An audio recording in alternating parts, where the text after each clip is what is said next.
guys, punta kami sa COD mag-hotel. Bakit? Ba't mag-hotel? Kasi birthday ni Ate Tina.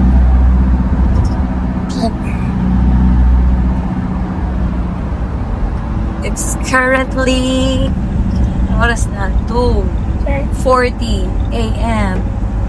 Birthday girl! Ay ka naman!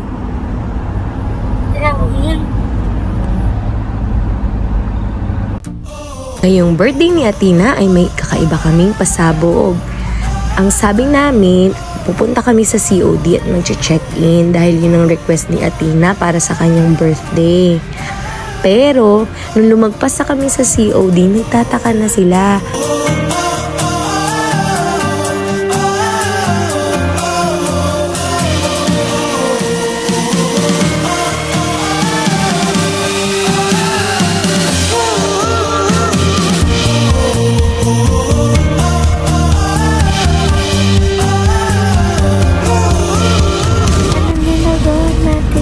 Nasaan ba tayo? Sa airport. Hi guys! Hello again! It's already, anong oras na? It's already 3 a.m. in the morning. Wala pa pong tulog ang inyong nanay. Straight from duty. Hindi nakatulog. Wala pa rin silang idea. Nagtataka sila anong ginagawa dito sa airport. Si Aiden, alam ni Aiden yan. Secret namin ni Aiden yun eh. Aiden na. Hi! Hi guys! Uy, grabe no? Uy, grabe no? 3 a.m. energy ah. Tingnan saan tayo pupunta? Saan? Saan? Sa Boracay. Saan kami pupunta? Wala silang kaalam-alam. Boracay daw. At dahil napakaaga namin para sa alas 7 flight, ay nag-almusal muna ang mga person habang inaaliw si Aiden.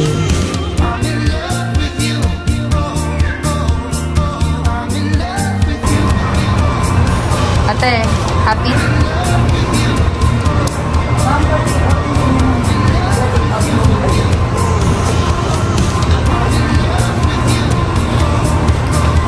Audrey, happy? Happy. Saan ka pupunta, Audrey? Aba. Ha? Di ka sa Boracay.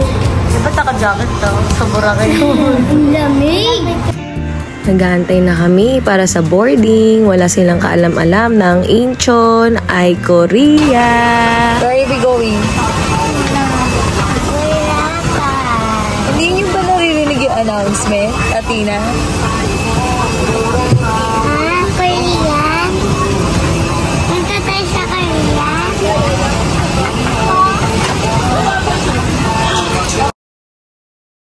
하나씩 서로 다가가며 한 걸음씩 더 깊이 들어가며 우리 둘이 Gulat yarn, Audrey. Paano yung gulat? Paano yung 한 gulat? 번에 서로를 알아가며 Happy? 지금부터 시작해보 After a 4 hours flight ay nandito na kami sa Incheon International Airport. Dahil nga sobrang aga ng flight namin ay hindi kami nahirapan kay Aiden kasi halos kalahati ng flight ay natutulog siya. Huwag mong sabay-sabay na.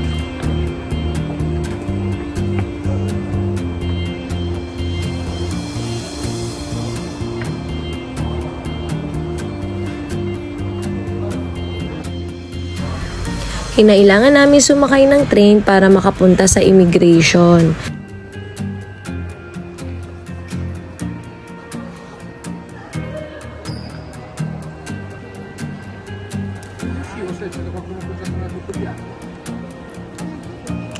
Siyempre, nag-avail ulit kami ng pocket wifi dahil ito ay kailangan namin.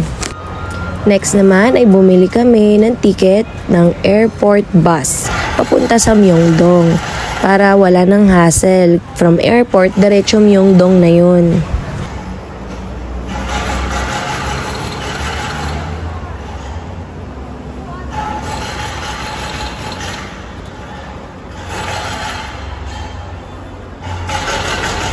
Good thing na nakapagpapalit na rin kami ng Korean won para kung may mga emergency na kailangan ng bilhin, ay nakabili na agad kami.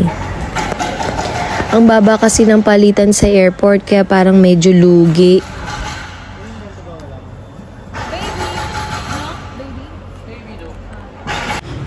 And we are good to go. Mag-aantay na lang kami ng aming bus.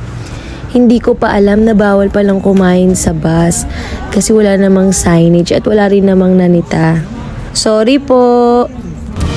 From International Airport papuntang Myeongdong ay another 1 hour. Kaya naman paglabas namin ng immigration, naisipan ko nang bumili ng mga kutkutin at gutom na kami. Ang ganda ng mga tanawin, Korea, lalo na mga waiting shed nila na panalong-panalo. Sana ganito din sa Pilipinas.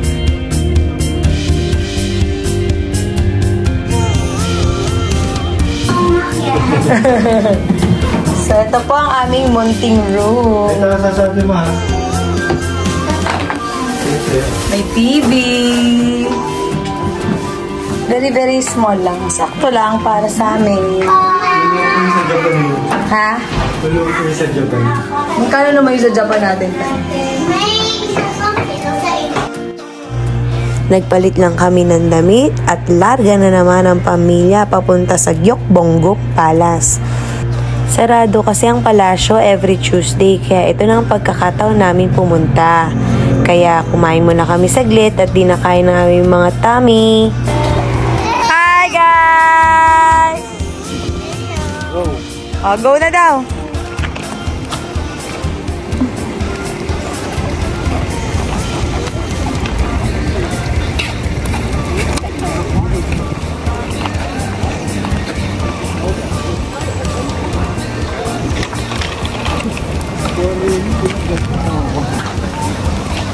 Tay, family picture to.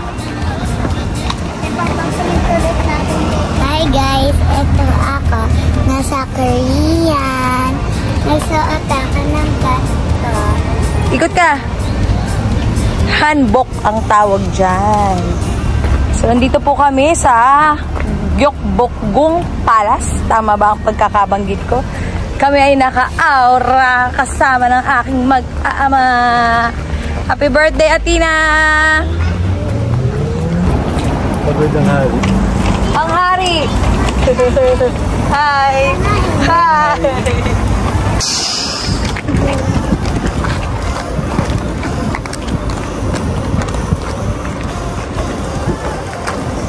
Papasok pa tayo dun. Doon sa loob. Yeah. Hi! Hello!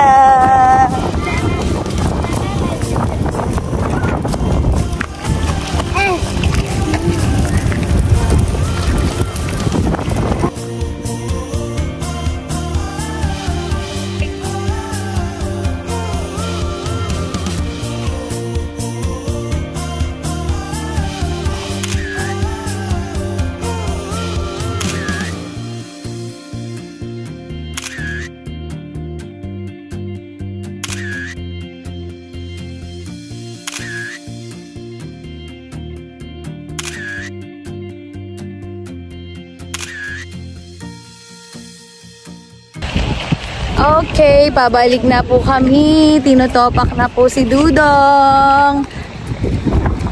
Picture lang talaga kami. Sa halagang magkano to ang ano? Grabe, 170,000 won to. 5 kano yun sa peso? Para sa picture taking. Sa South Korea. Tapos tinopak siya. Tinopak naman tong bossing ko. Para tayo mag-enjoy yan. May topak na siya. Topak na siya, guys. Pag tinopak siya, topak lahat. Pauwi na kami, guys. Ayan, naglalakad kami. Si Aiden ay pagod na. Saka si Audie pagod na. Nakasuot pa ako.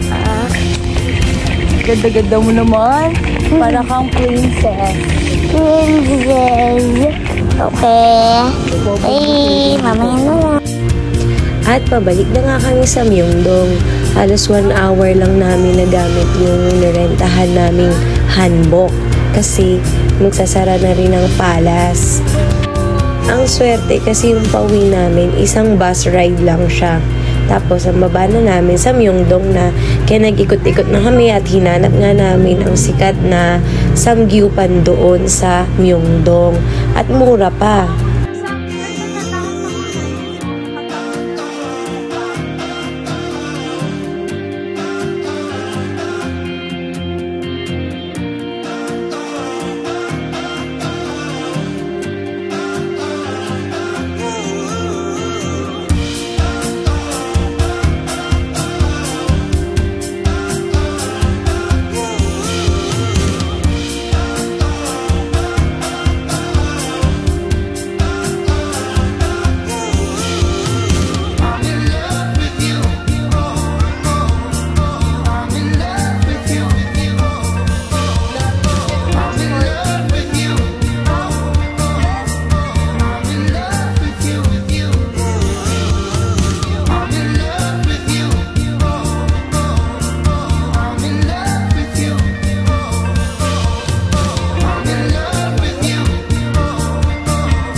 And finally, nakita na rin namin yung hinahanap naming Hong Bar. Umawak na. 3. Third floor. Sure, ma'am. Okay, so ang pupuntahan po namin ay Samgyupan, Bipan. Third floor, close. Gising si Dudong. Kakaya. Ang dami magaganda. No, nakita mo na store? Pagtas natin kumain, ikot-ikot na tayo.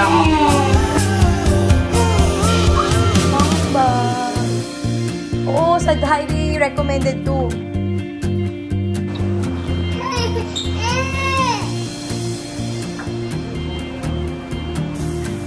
Wala na kaming pinalagpas na oras dahil gutom na kaming lahat. Ayun, ito rin naman sa atin.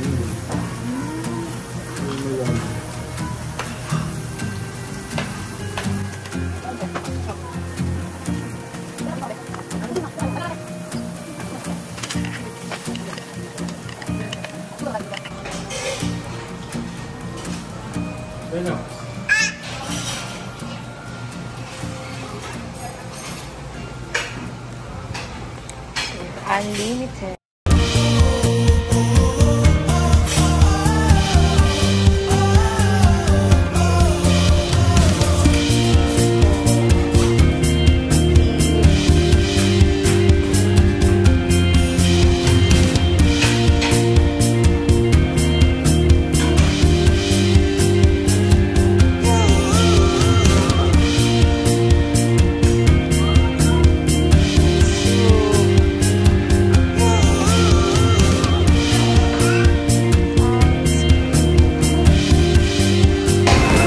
Masasabi mo sa kinain mo?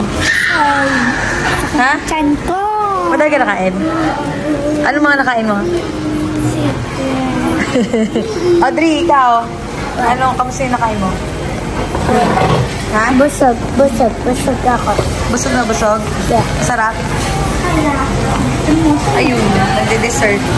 Kamusta? Lahat kami na busog. At pagtapos nga namin kumain ay nag-ikot-ikot muna kami sa mga store malapit dito. Walking distance na lang din kasi ang hotel namin dito. Kaya madami pa kaming time makapag-ikot-ikot. Kala mo hindi napagod eh.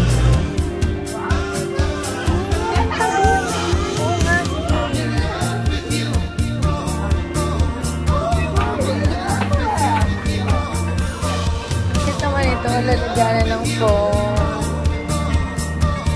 10,000.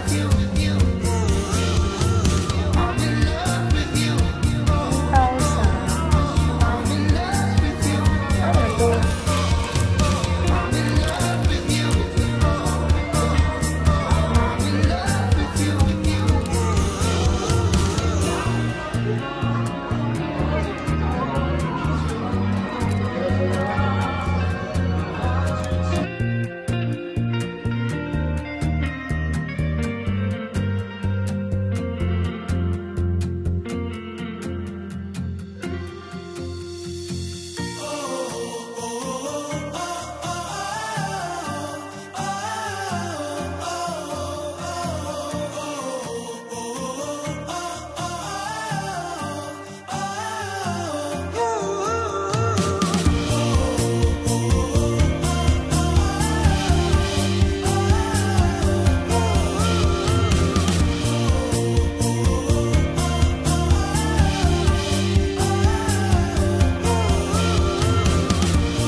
At dito na nagtatapos ang unang gabi namin sa Korea.